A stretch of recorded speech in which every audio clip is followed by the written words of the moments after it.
Mesdames et messieurs, mes chers collègues, avant de débuter cette audition, permettez-moi d'avoir un mot et une pensée pour cette jeune fille qui s'est donné la mort dans le Puy-de-Dôme. Il apparaît qu'elle était accueillie auprès de l'aide sociale à l'enfance. Cette tragédie est intervenue dans un hôtel social. C'est d'autant plus grave à mes yeux, et je pense parler au nom de tous et toutes ici, que nous avons voté l'interdiction de l'hébergement hôtelier en 2022. Depuis lors, il apparaît que les décrets transitoires n'ont pas été pris. La loi s'appliquera donc de plein droit, mais seulement à compter de demain. C'est nous tous qui devons le reconnaître, c'est un échec collectif des parlementaires dont je suis d'avoir accepté lors des débats sur la loi Taquet de 2021-2022 la mise en œuvre de mesures transitoires de manière réglementaire et pas dans la loi. De l'État de ne pas avoir pris les textes réglementaires transitoires pour accompagner les opérateurs, des départements qui opèrent la protection de l'enfance, des associations, des éducateurs, bref, notre société a failli. Je vous informe que j'ai appelé l'attention de Madame la ministre des Solidarités sur ce sujet de l'hébergement hôtelier, lui suggérant de passer en revue, dans un dialogue constructif avec les départements, les obligations qui leur incomberont à partir du 1er février, soit demain. Et donc c'est en étant bien consciente de ces dysfonctionnements à tout niveau que la délégation aux droits des enfants a choisi de consacrer tout un cycle d'audition à la protection des mineurs. Après avoir entendu les représentants des avocats sur la question de la prise en charge judiciaire en décembre dernier, nous auditionnons à présent les représentants des magistrats. Nous accueillons aujourd'hui Madame Alice Grunenwald, première vice-présidente chargée des fonctions de juge des enfants au tribunal pour enfants de Saint-Étienne et membre de l'Association française des magistrats de la jeunesse et de la famille. Monsieur Jérôme Bert-Dupré, juge aux affaires familiales au tribunal judiciaire de Bobigny et référent en matière de violence intrafamiliale. Monsieur Olivier Caracoche, procureur de la République près du tribunal judiciaire de Dijon.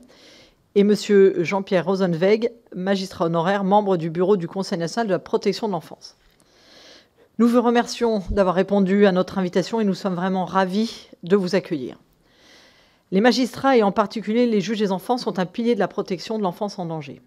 Conformément à l'article 375 du Code civil, le juge des enfants est saisi des situations dans lesquelles l'environnement du mineur représente une menace pour sa santé, sa sécurité ou sa moralité, ou si les conditions de son éducation ou de son développement physique, affectif, intellectuel et social sont gravement compromises. Il peut être saisi notamment par le parquet, qui est destinataire des signalements transmis par le président du conseil départemental ou toute autre personne qui fera un signalement. En parallèle, le juge aux affaires familiales intervient dans les décisions relatives à l'autorité parentale et à la tutelle. L'articulation entre ces deux magistrats n'est pas toujours comprise de nos concitoyens. Je vous demanderai donc, après votre moment introductif, si vous pouvez nous expliciter les relations entre les juges aux affaires familiales et les juges des enfants et comment surtout on peut améliorer les choses pour que ces deux magistrats disposent de tous les éléments nécessaires à la mise en sécurité des enfants. La mise en place des pôles spécialisés dans la lutte contre les violences intrafamiliales au sein des tribunaux judiciaires et cours d'appel depuis janvier, pensez-vous que ça favorisera cette coopération ? Concernant les demandes de protection des enfants, on constate une augmentation des mises sous protection. Comment cela se traduit-il pour vous en termes de délai de saisie, de suivi de l'exécution de vos décisions, en termes de délai, mais aussi de respect de vos décisions? Et quelle place doit être donnée à l'avocat dans ces procédures? Nous avons voté dans la loi la réflexion du tiers digne de confiance au moment de la décision d'une mesure éducative. J'aimerais savoir comment cela se met en place dans vos tribunaux.